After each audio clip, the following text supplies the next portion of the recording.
So this is going to be a little different. I don't have fancy videos. I also don't have well-made slides. I kind of stole everything online. That's what everybody does these days, right? You just go and like get a lot of gifts and stuff. So a little bit of history with Five. I think Luca will keep me honest. I think I first came across Five. I was working at Rosetta Stone, and we acquired a small little company called FitBrains out of Vancouver. And when we saw all the iOS apps that they had built, we found out that Five was the engine behind building all those wonderful they were called FitBrains. They were brain fitness apps. And I was looking for a partner to build the next generation of Rosetta Stone mobile. So I remember asking the founder of FitBrains that he had built all the apps on a very limited budget with Five, but if I was to give him a blank check, would he go out and look for a different partner, or would he go with Five again? And he was like, with Five. So I'm like, why? And his answer was the most interesting, because he said he never looked at Five as an agency. He's like, I never contracted them out. It was like they were my extension. They were a partner. So I was like, that's exactly what I'm looking for. And I think within 3 days, Luca and his team was at our offices. And since then, now I'm at a different company. I work for ConsumerAffairs. I'll give you a bit of an intro of ConsumerAffairs as well. And we've worked together for about 4 years now, about 4 years. So far, everybody's happy. I'm still here. Luca comes to visit. He was nice enough to come visit us in Tulsa. So he wanted me to share a little bit of experiences with you and talk about how to build products for the new generation. So I know it's a fancy title, New Generations. But technically, I don't see a difference, frankly. A consumer is a consumer. The nature of the consumer will change. It will always change. It has always evolved because think about the progression of life. The progression of life is changing, right? So for a second, I want you to imagine this. Take a person. Let's think about Zagreb. This is my first time in Zagreb, by the way, beautiful city. Think about Zagreb and think about a person in Zagreb in the 1400s. What if you were to teleport that person from 1400s to 1600s? What changed? Same modes of transportation, same kinds of clothing, same kinds of food. Maybe the construction changed a little bit. They'd be able to survive. Take the same 200-year difference. Now pick up a person in Zagreb from the 1800s. Bring them today. Person would probably die of a heart attack in the first 5 minutes. What are these people doing, talking into these things in their hands, or driving these automobiles, which they wouldn't even know how these things are running? And the progression is changing faster. Now come to the current day, and how many people ever used a Palm Pilot? Anybody in this room who ever used a Palm Pilot?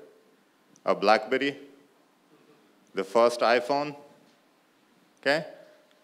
2007, summer, was when the first iPhone was released. It's about 10 years.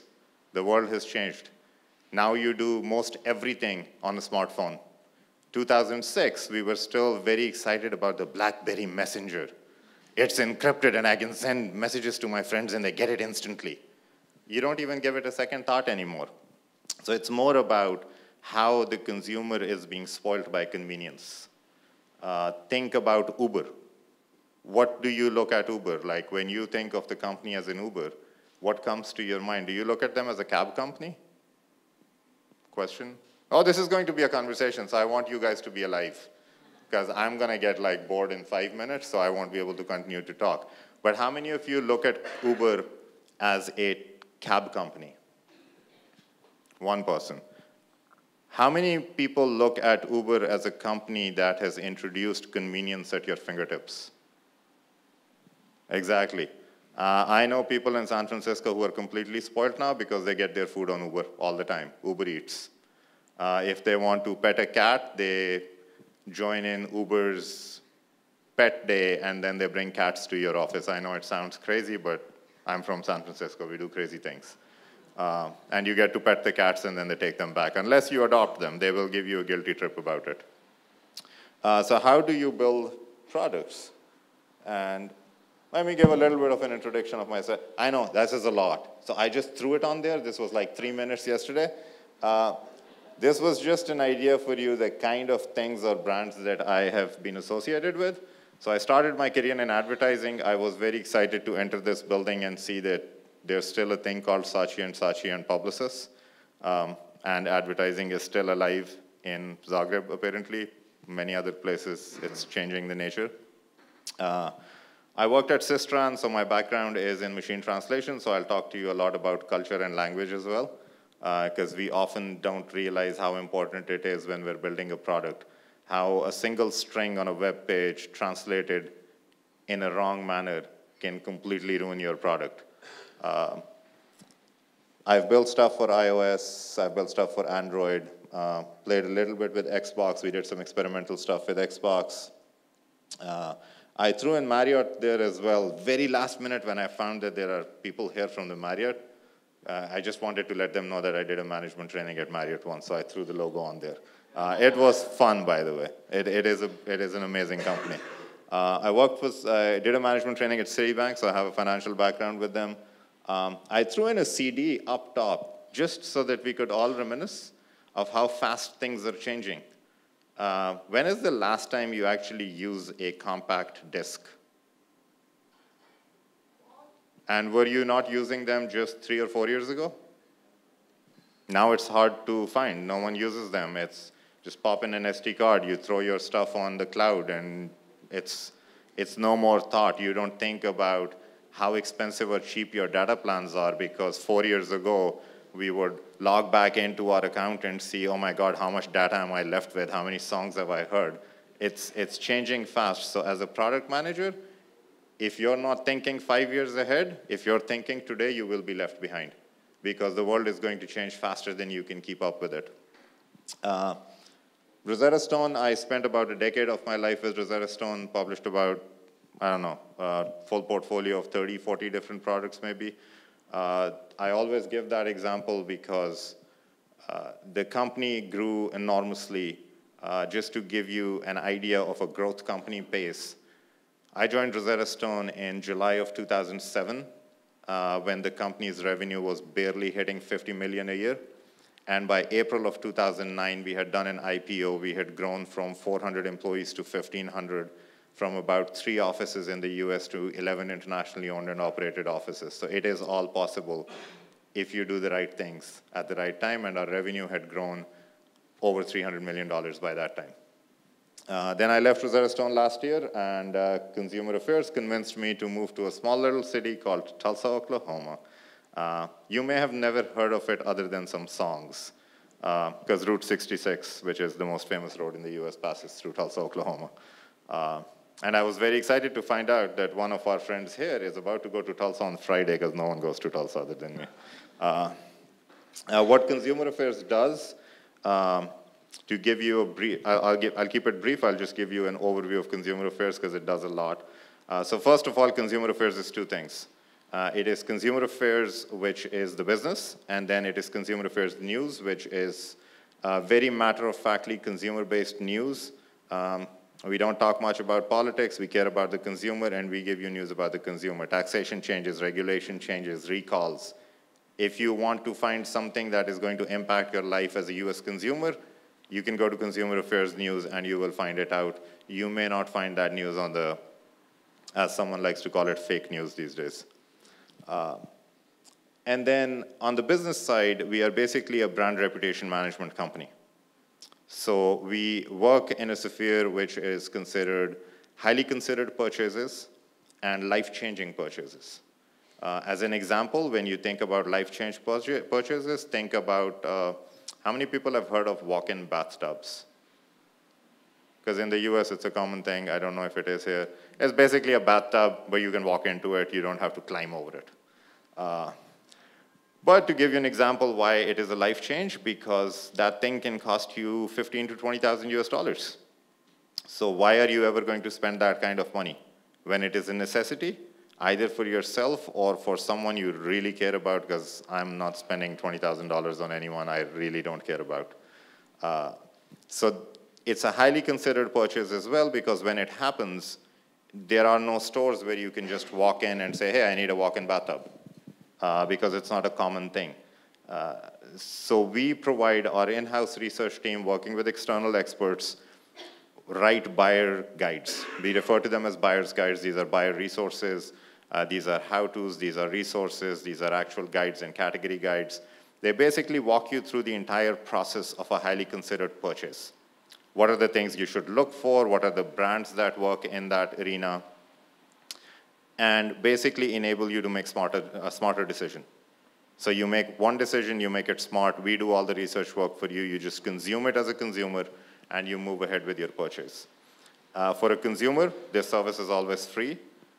We make our money in the brand reputation business because then brands who want to interact with these consumers, and about 10 million roughly a month interact with us, these brands can interact with users, they can moderate, they can, users come and leave reviews.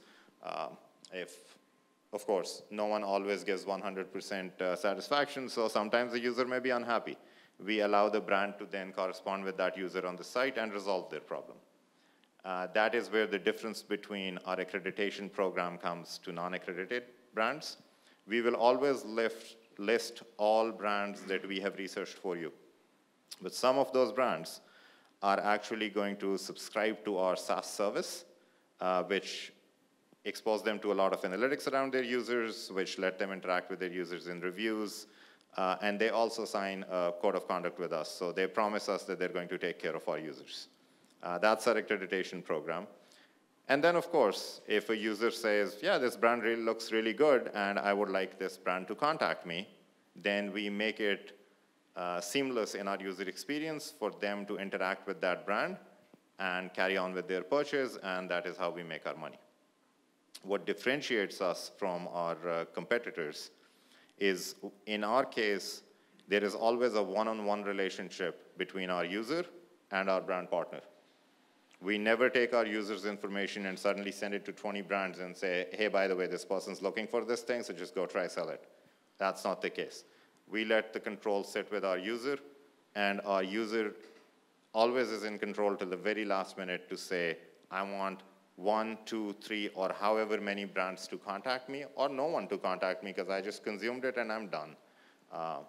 So that's the core difference between us and competitors. I'm not going to sit here and name competitors, but God forbid you ever go to one of their sites and leave your name, you will receive 20 phone calls and 30 emails the next morning. It's pretty painful. So that's all about consumer affairs. 5 has helped us. What you see right now here is our new skinning. So over the last 1 year, we have been working on reskinning our website, reskinning our experience. It's an iterative process. I'll talk more about that. I am personally not a fan of thinking 6 months and then just spending another 6 months to build a product and put it out there, because you will 100% get it wrong. Because as we spoke earlier, life changes fast.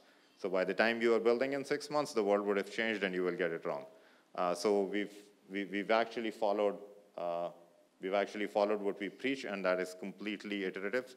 So it has taken us nearly 1 year just to refresh the UI of the site with slight improvements to the UX.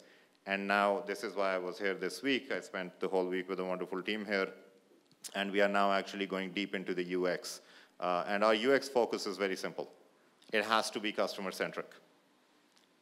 We're not going to try to sell hard to anyone. It does not work. You have to be customer-centric when you build a product. If you win the customer's heart, the wallet is theirs. How many people have kids in this room? Okay. Why do you always listen to them and buy them candy? They have a direct line to your heart. No candy? Exactly. And you're still happy about it, right? Because you just laughed because you're like, hey, they steal the candy. But they do it in a fun manner. It's all about gaining the trust of the customer. If your product gains the customer's trust, there is no end to the money they will spend with you. Apple is a brilliant example. I was sitting back there noticing how many of you walked in with the fancy AirPods. Bluetooth headphones have been out there in the market for a very long time. Why can Apple just ask you for $160 plus tax, and everyone's happily shelling out the money for 2 things that can fall out of your ear anytime? because the brand has trust. You look at the Apple logo and you're like, yeah, this is a company I can trust. They will always make a good product and they will always stand behind their product. So you don't think about how much they are charging you for that. And the rest of all the slides are stolen, but they're just for visual cues, just so that I can keep you awake, because I have to hand you over to Daryl in like high spirits so he can talk to you about Napster. Unicorns. So let's talk about unicorns. How many people in the room are product managers or consider themselves product managers? 1, 2, 3, 4, 5. Project managers. There's one, that's mine, and a lot. See, I put unicorns on here because when you think about how people think about you, when they hire you or engage you or contract you, you're the unicorn. You're going to solve everything. Hey, I got this wonderful person. I have Latka on my team now. I don't have to worry about anything. Who cares about prioritization? Who cares about the customer? She's going to come in and fix everything. It actually doesn't happen that way. So unicorns end up in a pretty bad space, but it's still a novel idea. And this is what I truly believe, through at least my 2 decades of career, is how product managers look at. How many people have looked at this image before? If you haven't, I will gladly send it to you and highly recommend print it out, put it on your desk. Because this is exactly how your friends look at you, what your mom thinks of you, what the society thinks of you. My favorite is how your colleagues look at you. And then the reality. You run around half the time as a headless chicken, because you don't know where to start. You don't know who to go to for help. You're constantly looking for sign-offs. Please don't ask for sign-offs. Apologize later, because here's the fun part about it. Most people will not tell you this. I've been through this, and I will vouch for it. If you spend a lot of time getting sign-offs, having people bless everything and say, yes, please give me this permission, only then I will move forward and build this feature. And when the feature fails, no one will ever care they gave you permission. The feature failed. So just go ahead, do the right thing, get your requirements right, do extensive user testing, be data-driven. Then when you fail, you would have tried your best. And if you succeed, I will give you a guarantee no one's going to come and ask you why you did not ask for permission. Because all your bosses are seeing at that point are dollar signs. And dollar signs can make all other vision very, very vivid. So, and this is what product managers actually are. So Office, everybody recognizes, right? Everybody sees Office, Netflix. Yeah, I was not sure, but then I asked Luca, I'm like, does everybody see Netflix? He's like, yes. I'm like, okay, I'll put this one too. So yeah, because basically we don't know. We actually don't know what we're building. And I'll give you an example from my recent career. In Rosetta Stone, I worked on a pair of 24 international languages. I don't speak 24 languages. I speak about 8. And also those, just luckily, because I grew up in an environment where I just learned those languages as a child. It's very different learning a language as a child and when you're an adult. So if I, at any point, had thought about me, I was never a Rosetta Stone customer. I would build a very, very failing product because my needs are not that of the customer. So you have to go and talk to the customer. That's the first thing you can do as a product manager.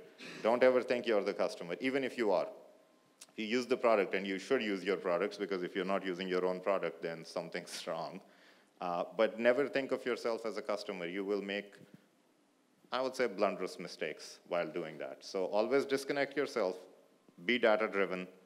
Now we'll go back to the data-driven part, because usually people only like being data-driven till they like the data that they see, because it's a little hard being data-driven.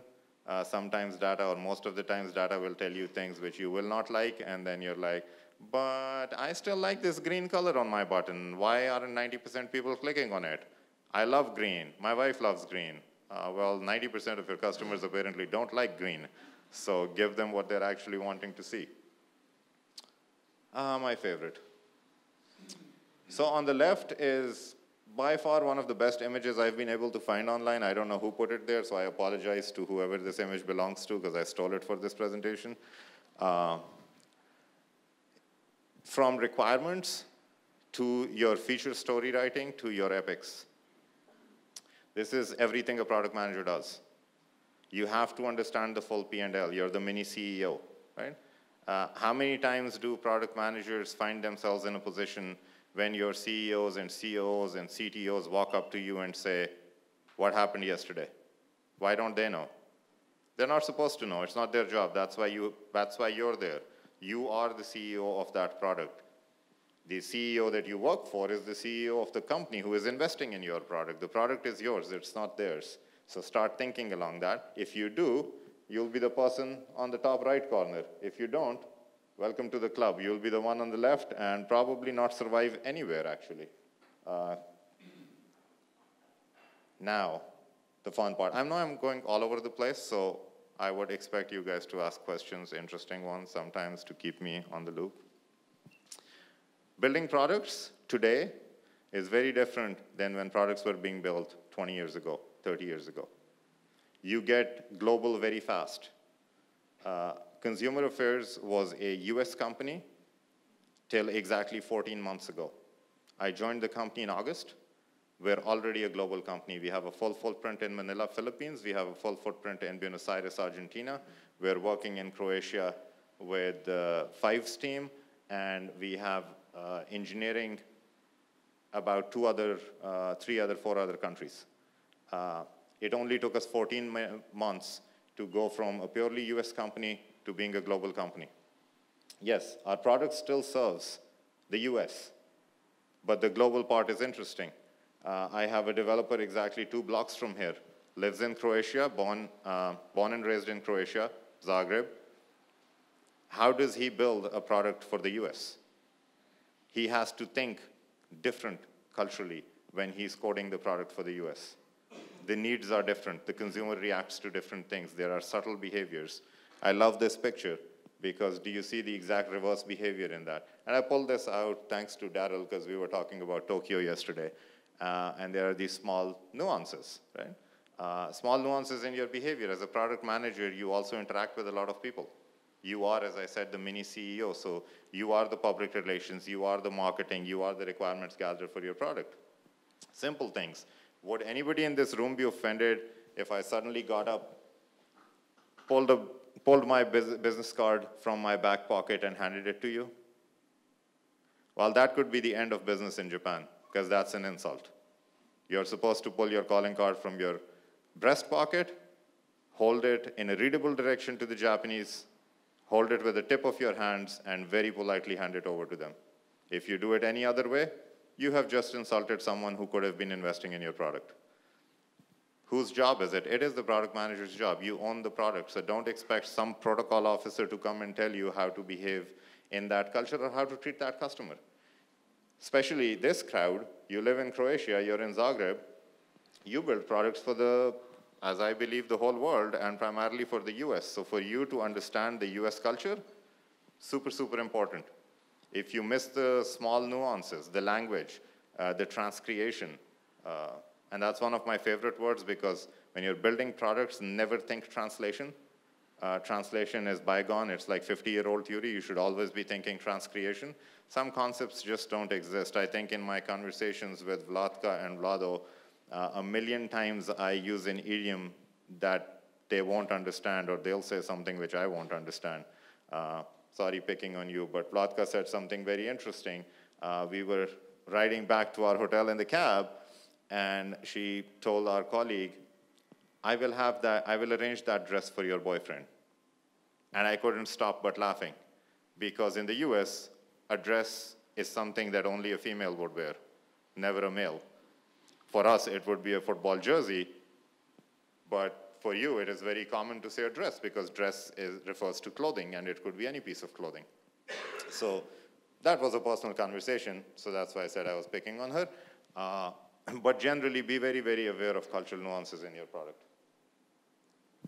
On a serious note, how many people are familiar with the Pragmatic marketing framework? One hand. Did you ever go for certification? Absolutely do that. They don't pay me to market them, by the way, just for the record. Because I bring that up for 2 reasons. One, it's a very, very comprehensive framework. So even if you don't believe in it, spend time in looking at it if you are interested in building products in product management.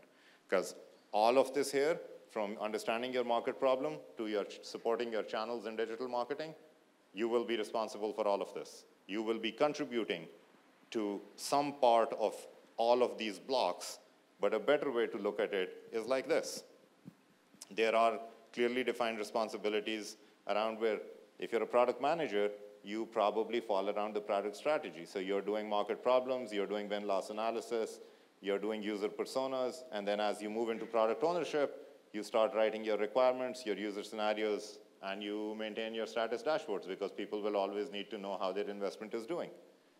You will be partnering with product marketing managers who will be launching your product, and then you will also be partnering with sales engineering because someone in the end needs to use your product, and you will more than probably have to support them to know how your product actually worked. And sales engineering brings me to a 3-lettered acronym which everybody loves throwing out these days, which is MVP. How many of you are familiar with the concept of the minimum viable product? Can anyone be brave enough to tell me what they think about MVP? Like, what do you think an MVP is? Come on. I'll hand over the mic. I'll walk up to you. There were 4 product managers that I counted in this room, so there's no shame. Everybody can be wrong. I just have a personal opinion. Okay, I'll tell you. Go for it. It's something that consumer thinks it works. Actually, it pretends that it's a product, but it actually doesn't work or shouldn't work in complex space, but user can interact with it and have a sense of working product. Excellent. So I'll just spend 2 minutes on this. This is very, very critical. So if you even ignore everything else that I have said today, this one, just tie a bow on it and always remember this. As a product manager, all of your organizations, and I think I'll be killed by multiple organizations when I walk out of here. All of your organizations will pressure you to say, why can't you just build an MVP in 2 weeks and put it out in the market? Be very, very cautious. The definition of MVP for an enterprise product is very different from a consumer product. For an enterprise product, I can build a product that doesn't have 3 critical features. I can sit across the table for my enterprise partner and I can say, hey, I have a beautiful product here. By the way, this doorbell doesn't ring, and the lock, you actually have to like put your foot under it and then open the door, but I'm going to take care of all of that in the next 6 months based on your feedback. They will not only pay you for it, they will love you for it because you're going to build a product on their input and it is a viable MVP. But now think of the consumer space, and I was talking about Apple earlier, so think about Apple. And Apple puts an iPhone out there in the market and says, by the way, the ringer doesn't work, but it's an $800 product. How many of you will pay for a phone that doesn't have a ringer in it? It's not an MVP. You get a single shot in the consumer space. Either you impress the consumer or move on, because this is not the old days where everything is built by 2 companies. Think about televisions. Can you even count the number of brands that are out there that manufacture televisions? And you can't tell the difference between the OLED and the LED and the plasma and the LCD and blah, blah, blah. You walk into the store, they need to impress you, you will walk out with one, and then if they do a good job, you're probably always going to buy the same brand. If not, you move on, because the consumer does not have the time anymore. You are paying for the convenience. So since you just don't pay for the product, you pay for the product and the convenience and the service associated to it, you're not going to waste your time. What else do we have? Oh, this is my favorite one. I tried to keep my language very, very clean today, which is very unusual for a product developer, so I hope you appreciate that. But this one I had to throw out there because this has been my career too, and everybody else I speak to. As a product manager and as a project manager, you come across frustrations every day. Your frustrations show up in your product. You may not see them, but they will be shown, because when you get frustrated, you will make wrong decisions. When you get pressured, when your CEO walks up to you and asks you for the same thing 3 days in a row, when your CFO says, why isn't the product doing this? Why don't you make this, this, and this change and make it happen in the next 3 days? You will do it. That's your frustration working. You are going to regret that later. So find that balance in your lives.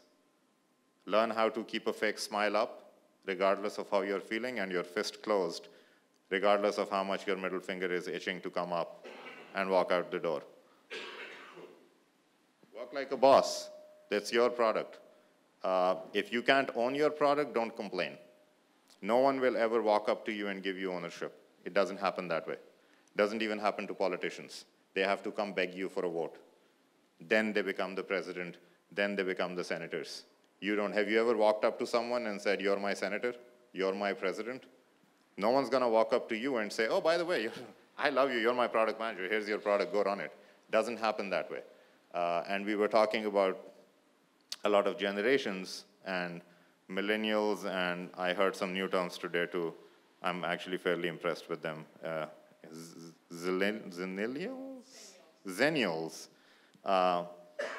And not to pick on millennials, but a core difference that I have noticed as we are progressing as a human race is that we have forgotten a core fact in the corporate world. You perform first, people trust you later. You can't demand trust. It doesn't work that way. I don't know you. Why should I trust you? Trust but verify doesn't work. But if you take the initiative and you actually show me something, part of it, show me 10%, you can do it, you can take care of the product, you can think, it's not about development, you can think about the product in a manner which will be beneficial to the user, then yes, people will trust you and people will let you experiment with the product. And you will have to experiment at some time. Product development is all about thinking iteratively, breaking it down to the smallest piece you can develop, and experiment, experiment, experiment. And now I've been talking for a very long time, and I see some blank stares. So I'll take questions. Let's make it a conversation. Otherwise, I'll pick on people, so. Can I start? You can start. So how, your experience, as a global product manager, building for different cultures, you had this great example for I knew you. markets. I knew you were going to ask me that, somehow. So what Luca is referring to is an interesting story from back in Rosetta Stone, and it goes back to how you have to keep cultural nuances very, very forefront of your product development practices. We had this studio coaching product at Rosetta Stone. I believe they still do. It's a virtual classroom. 4 to 6 people join the classroom. They have a tutor. It's immersive. You only speak the language you're learning with a native speaker who is your coach and is actually trained to walk you through it. It was a 50-minute session. I was the product manager on it, and I still consider it one of my failures, but I'll be honest about it. Thank you, Luca. So we saw that the virtual rooms in the Japanese and Korean markets were not ending at 50 minutes. They were actually prolonged by another 30 minutes. So they were going on for about an hour, 20 minutes. So we first thought, why would a blank room be running? And it costs you money, right? It's all IT people here, you understand. The longer the virtual room is open, you're paying someone to keep the virtual room open. So it was costing us quite a bit. We went back and started looking at the logs, and we noticed that, well, people were actually in it. So we went back to our coaches, and we said, why are you working for an hour, 20 minutes and not 50 minutes? And they're like, but we're not. We leave promptly at 50 minutes. So we went back to look at the logs, and we found out that the students were actually staying back for another 30 minutes, and they were having very frank conversations, like sometimes very frank. We went ahead, but while this was all doing, we made a hasty step, and we actually started cutting off the virtual rooms at 50 minutes without understanding why the users were actually staying back and spending an extra 30 minutes. From the time we shut down the virtual rooms at 50 minutes, our service centers the telephones on the service centers in Asian markets had never lit up like that. Literally every customer called to complain. Why did you take my hour away? And then we went back, and we did what a product manager should do. We reached out to customers, and we tried to understand what they were actually doing. And we found out that while in our US market and in our European market, the students were feeling very comfortable interacting with the coaches and even sometimes breaking immersion or trying to break immersion or ask them some questions which might have made them seem stupid, but they were okay in their comfort zone with it. That's very unlike the Asian market. A teacher is a teacher, and a teacher is highly respected, and you don't question a teacher, and you don't become too comfortable in front of a teacher. So they were actually using those additional 30 minutes to actually have that conversation with their fellows when the teacher was gone. And then we turned it into a feature. Worked like magic. But was it a success? No. The feature was successful. The process we followed to get there wasn't successful. We should have done that due diligence before we jumped the gun and actually started shutting it down. So that's one context of cultural nuances. And there are many others. To give you a small example, how do you pronounce the currency here? Kuna, right? Now, I'm used to it now, but the first time somebody pronounced it for me, I chuckled. Because in Pashto language, that's the word for an ass.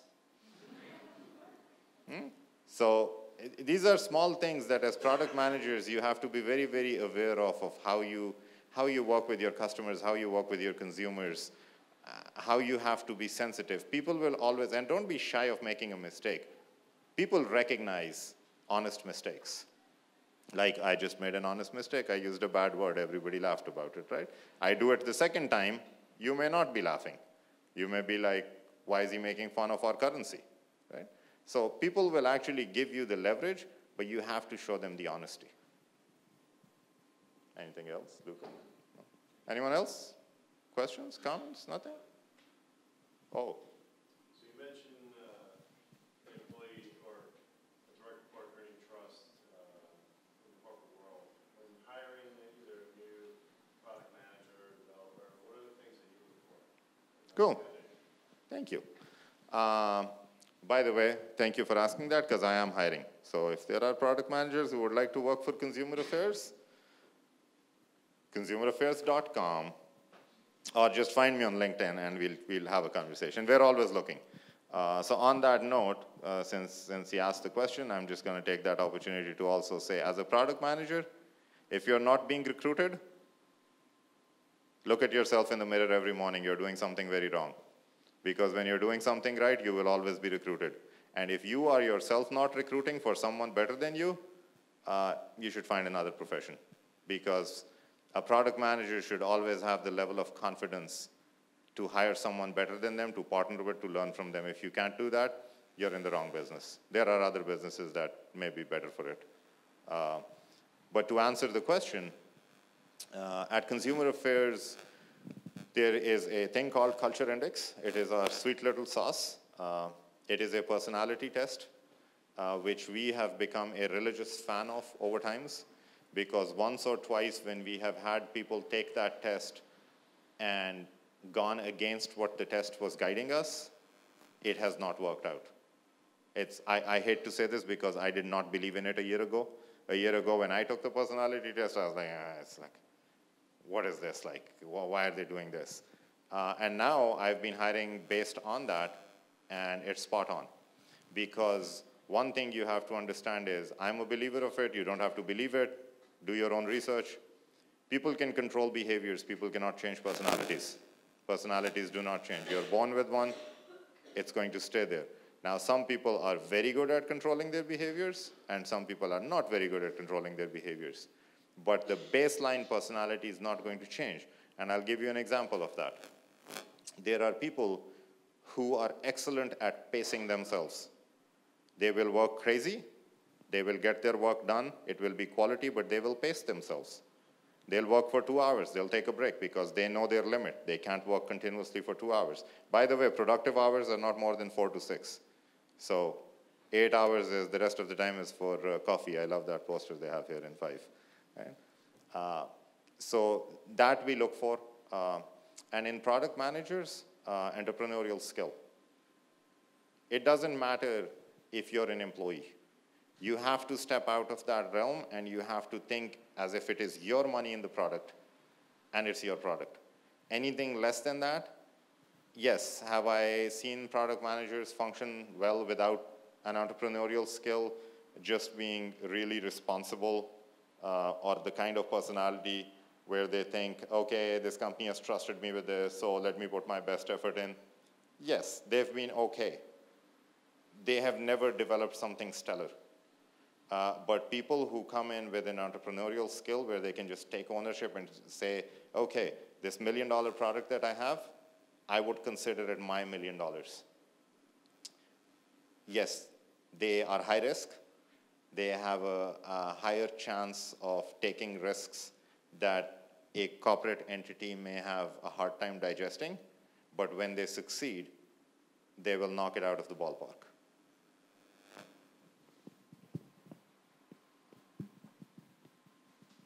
I'll try to speak loud so Thank you.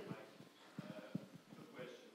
One, there are many young people here, or maybe some aspiring to be product managers. So if you can give some advice, what should we learn, how to get a proper education and experience.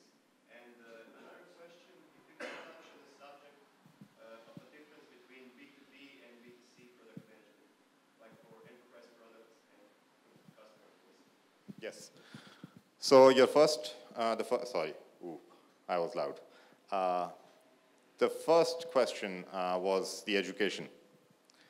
To be quite honest, I can give you a long spiel of, hey, go get Pragmatic marketing certification and do your APIM and do an MBA in management and finance. That's all bullshit.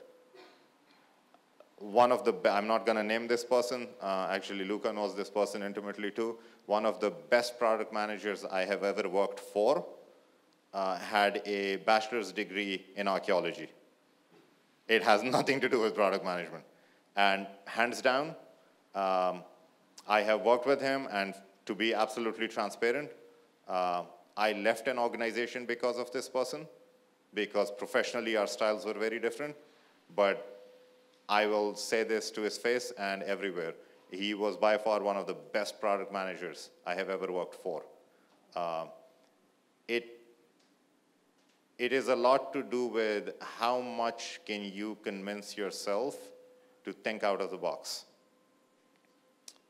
You have project managers to keep you honest to think inside the box. That's not your job as a product manager. As a product manager, your job is to how far you can stretch and how willing are you to be vulnerable to actually sit in a room with 10 consumers and listen to them and understand what their needs are, even end of the day if you don't agree with them. And I'll give you an example currently that I struggle with at Consumer Affairs for that. I want my consumers to stay on my site. I want them to fill out a form or click a call button and call my brand. I do not want them to click and go to a partner's website, because if anybody in the room understands SEO, bad mojo for SEO. You don't want traffic leaving your site. You want the customer engaged with your brand, because that impacts your time to value, and time to value is slowly becoming one of the most important parts of product development. In that, I have to make compromises in my UX, because a large part of my consumer wants to interact like this. They want to come, see the brand, click, and go. So while I don't agree with it, while it makes me compromise on my business, I have to work iteratively to retrain the consumer. It is not going to be an overnight change to say, oh no, I don't want to provide you this service, because that's not going to work. The consumer is going to go find the service elsewhere. But you can retrain the consumer. It's a longer process. It's harder. You have to do things that you don't like. So back to the core of your question, to become a product manager, basically start thinking if you own the product. What would you do? Simple things. You own your house. How do you treat your house? Even a small thing like changing a door, changing your front door in the house. Do you just go get any contractor, or just walk into the shop and buy the first door that is available? No. You spend time researching. Same goes for product management. Just like you manage, everything is product management. I wish my country's president was a product manager right now, and we'd be in such better condition. And your second question I completely missed.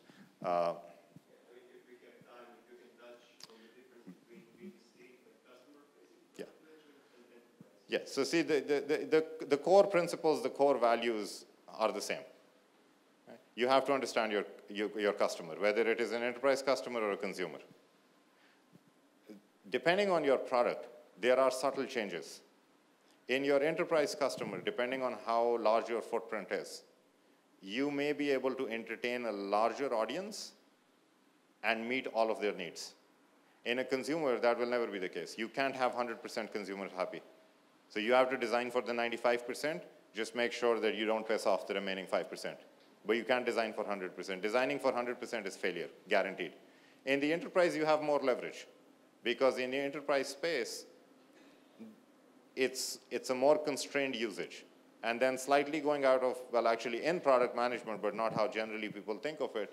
If you go back to, I know this slide is distracting, so we can do this. On the enterprise, if you remember the pragmatic marketing framework that I was showing you, if you think about that, then you can also think along the lines of, in the consumer, your relationship is very direct. You build a product, you market it, ask them for the money, give them the product or the service. It's a direct relationship. On the enterprise, it's very different. The person who's making the decision to buy your product may never use your product. And the person who's writing the check for your product, in most cases, may not even have an idea what your product actually does.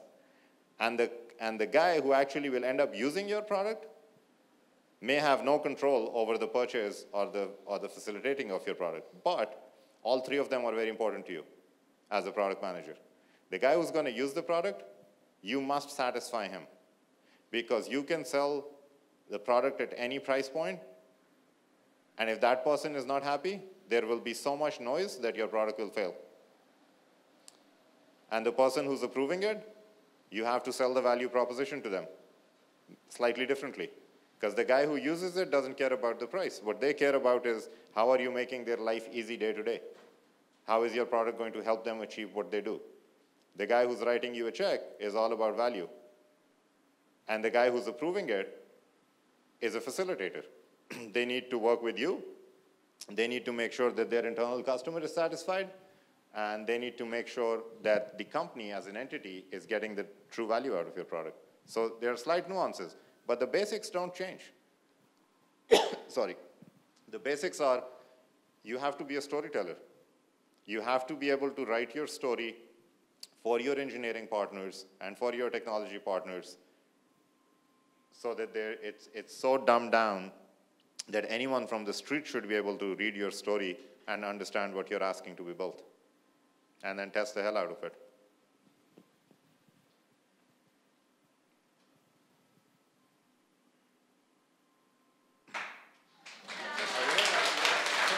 Thank you. Thank you.